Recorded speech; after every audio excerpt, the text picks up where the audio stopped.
NASA is gearing up for an exciting mission to Europa, one of Jupiter's moons, which is believed to harbor a subsurface ocean. This launch could be a game changer in our search for extraterrestrial life. Europa Clipper, set to launch in the coming years, will conduct detailed reconnaissance of the moon's ice shell and subsurface ocean, providing insights into its potential habitability. Imagine the discoveries that await us.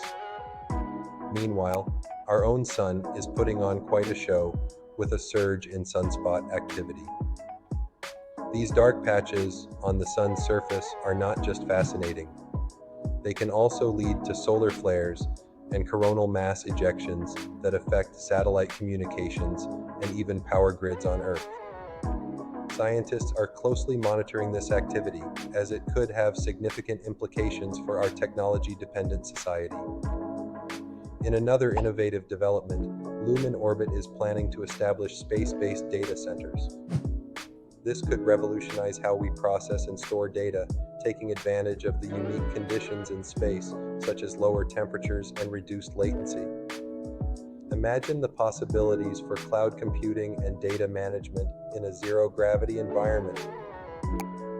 On the exoplanet front, astronomers have made remarkable discoveries in the NGC 1333 star cluster.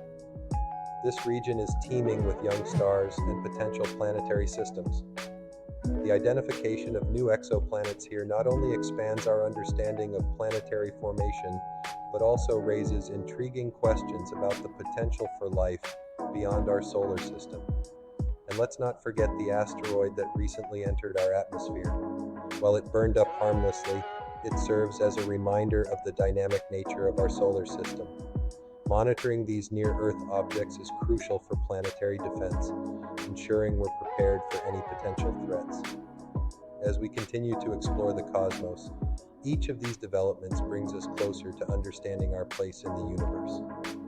Stay curious and informed about these incredible advancements in space exploration.